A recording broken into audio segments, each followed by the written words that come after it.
Hello friends, मेरा नाम है रामेश्वर और आप हैं मेरे चैनल डिजिटल रामेश्वर पे। सो गाइस, आज हम बात करेंगे कि सर्च इंजन क्या होता है और कैसे सर्च इंजन को वर्क करता है। सो गाइस, डेफिनेशन पढ़ लेते हैं पहले। What is search engine?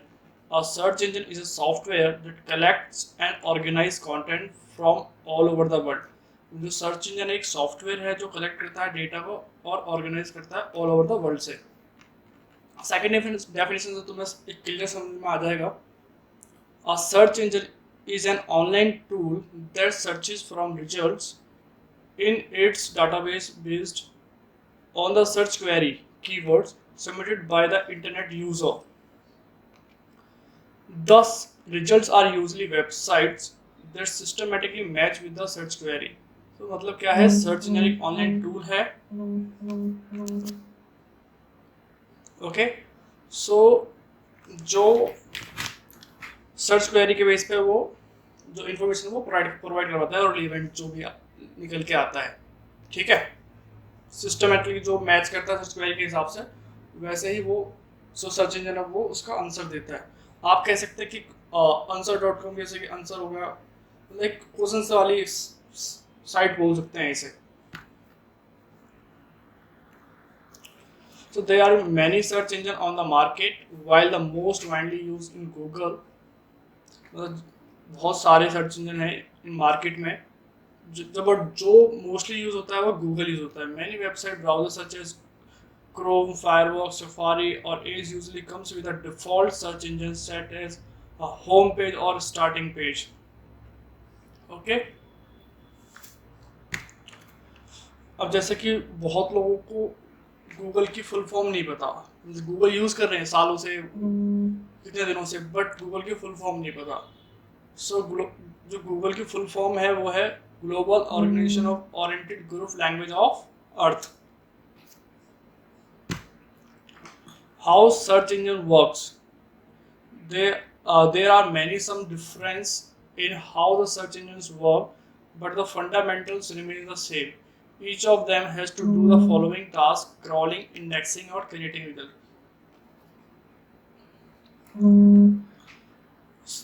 जितने भी सर्च इंजन हैं, ठीक है, उनके फंडामेंटल सेम्स हैं। पहले वो क्रॉलिंग करते हैं, फिर इंडेक्सिंग करते हैं, फिर क्रिएटिंग रिजल्ट। समझ गए? क्रॉलिंग क्या होता है? Crawling, search engine have their on crawler. Crawler कह सकते हैं, स्पाइडर भी बोलते हैं, गूगल बोट, बोट कह लो या कुछ भी कह लो। Small boat that can scan website all over the world और वर्ल्ड वाइड वेब।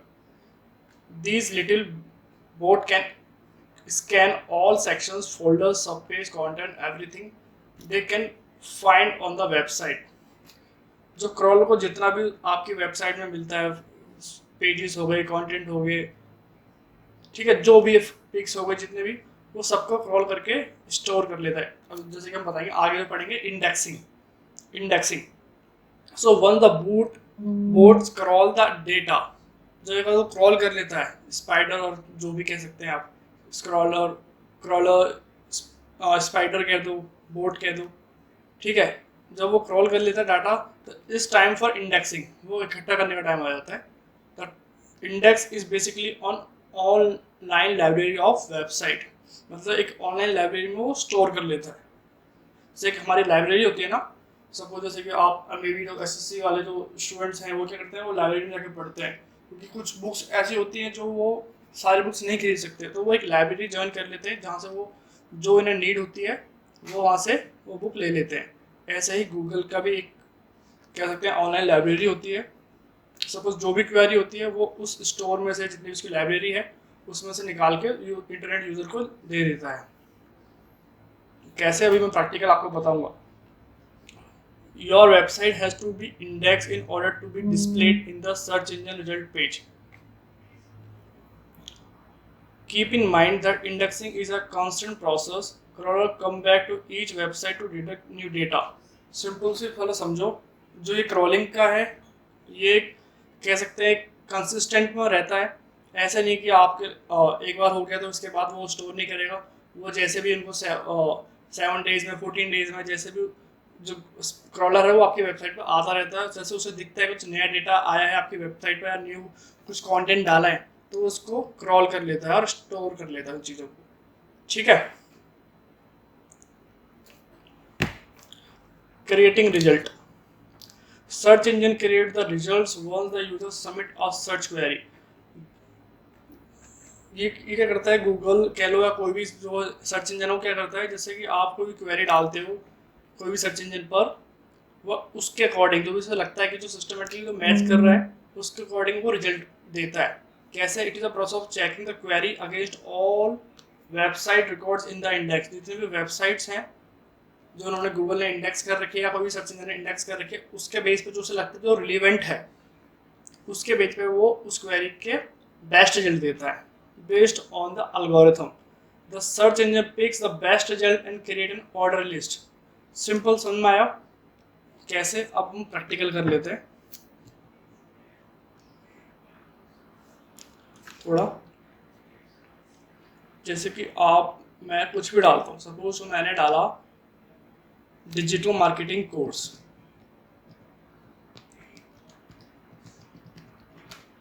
इन कोर्स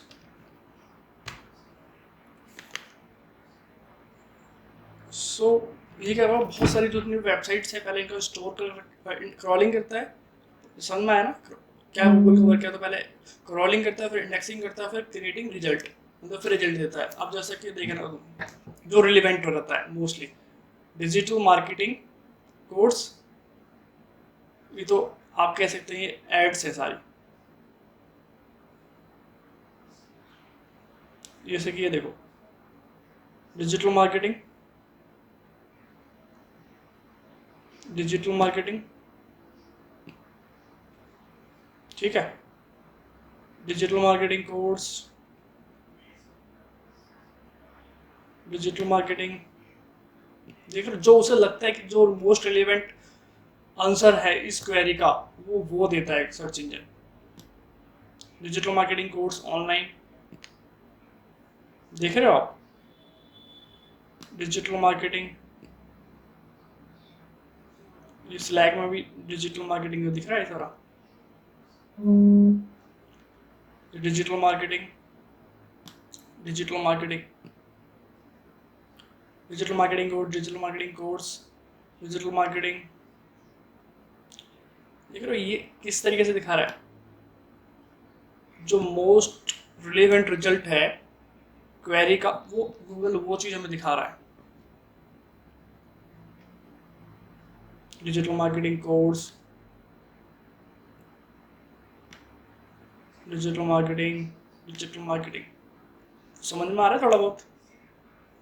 सो गूगल क्या करता है, सिंपल सिंपल और मोटा समझे, गूगल है वो सिंपल हमारी क्वेरी का जो बेस्ट रिजल्ट्स है वो हमें शो करता है। और वो काम किस तरीके से करता है, पहले वो उस डेटा को जितनी भी वेबसाइट्स हैं, ट्रिलियंस ऑफ वेबसाइट्स हैं जो गूगल पर, वो उनका जो डेटा है वो जितना भी उस वेबसाइट के अंदर पेजेस हैं सब चीज़ है उनको क्रॉल करता है, फिर उनको इंडेक्सिंग मतलब ऑनलाइन लाइब्रेरी बना लेता है। और जो जो कोई इंटरनेट यूज़र है कुछ जो भी कुछ क्वेरी करता है उसके अकॉर्डिंग वो बेस्ट रिजल्ट देता है सर्च इंजन पर, सर्च इंजन रिजल्ट पेज पर, SCRP जिसे कहते हैं शॉर्ट फॉर्म में। समझ में आया? फिर इसके बाद हम बात कर लेते हैं थोड़ा सा आगे, की matrix use by search engine.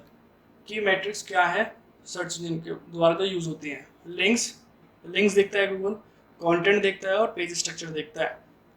So links देखते हैं क्या है। The links from other website R called backlinks. जो हम लिंक्स बनाते हैं दूसरी वेबसाइट पर उन्हें हम बैकलिंक्स काउंट करते हैं। These links help in determining the ranking of a site in SCRP। जो लिंक्स है वो हेल्प करते हैं रैंकिंग लाने में हमारी वेबसाइट को। SCRP, search engine result page. Okay, a link is considered as a vote of quality from other website, as a website owner would not link to a site that is of poor quality।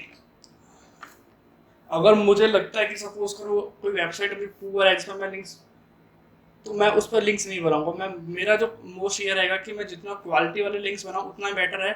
Suppose जैसे कि suppose करो एक एक website है, ठीक है, जिसकी domain authority, आगे बताऊंगा डोमेन अथॉरिटी क्या है सब चीज़ें, जिसकी मतलब पेज स्कोर डोमेन अथॉरिटी है 5, 20 बोलो जो भी है, और एक की है 3। तो मैं किसको ज़्यादा प्रेफरेंस दूंगा, 20 वाले को ना। तो जितना बेटर क्वालिटी, और वो गूगल के बेस पे वो डीए बताते हैं कि उस वेबसाइट का जितनी हाई क्वालिटी और हाई कंटेंट की रहेगी उतनी ही वो उस बेस पर जो मोज है वो डीए देता है, डोमेन अथॉरिटी। वो बेस करता है कि कितनी साइट कितनी अच्छी है, उसके बेस पर वो सारे बताता है कि इस वेबसाइट को इतना स्टोर देना चाहिए। वो आगे हम बात करेंगे, ठीक है। Content, the quality of content also virtual parameter in determining the vitals ranking of a website. The content should be unique, relevant for the given search query. Okay, और मैटर करता है कि आपका जो वेबसाइट पे कितना क्वालिटी वाला content है। जितना आपका क्वालिटी कंटेंट रहेगा, जितना यूनिक रहेगा और जितना रिलेवेंट रहेगा क्वेरी के अकॉर्डिंग, उसी हिसाब से गूगल आपकी वेबसाइट को फर्स्ट पेज पर दिखाएगा अपने सर्च इंजन पर। Page structure, the web page are written in HTML. The HTML coding of a page is also used by search engine to evaluate a page. So include important keywords in the title, URL and other meta tags are also make sure in the site is crawlable. Meta title और URL क्या होता है वो आपको बताता हूँ मैं। जैसे कि आपने अभी मैंने क्वेरी की थी, ये हो गया हमारा मेटा टाइटल, ये हमारा मेटा टाइटल हो गया। ये देख रहे हो, जो हैंड आइकन जिसे कहते हैं, हैंड आइकन जो बन जाता है मेटा टाइटल होता है, जो काफ़ी इंपॉर्टेंट रहती है किसी साइट को रैंक कराने के लिए। मेटा टाइटल, ये डिस्क्रिप्शन हो गया, और ये ऊपर वाला जो स्लग बन के आ रहा है, ये ऊपर वाला थोड़ा स्मॉल लेटर्स में है, ये है URL। सो इन्हीं कुछ को देख के ये गूगल, वैसे तो 200 से ऊपर से फैक्टर्स होते हैं गूगल में अपने पेज को और अपने वेबसाइट को रैंक कराने के, बस मोस्ट ऑफ फैक्टर्स जो अभी मैंने निकाले, 3 मोस्ट इंपॉर्टेंट जो होते हैं, मेटा टाइटल, डिस्क्रिप्शन और URL, जिससे वो हेल्प मिलती है गूगल को काफ़ी ज़्यादा अपनी वेबसाइट, हमको अपनी वेबसाइट को रैंक कराने में। थैंक यू, आज इतना ही। अगर आपको मेरी वीडियो पसंद आई है तो प्लीज़ लाइक करें, कमेंट्स करें, और मेरे जो डिजिटल चैनल है उसको सब्सक्राइब करें, जो जिससे कि आपको मेरी आने वाली नई वीडियो की नोटिफिकेशन आपको मिलती रहेगी। थैंक यू, और मुझे बताएं कमेंट्स में मुझे क्या और इम्प्रूवमेंट करना चाहिए इन वीडियोज़ में, जिससे कि मैं और आपको क्वालिटी वाला कॉन्टेंट दे सकूँ। Thank you.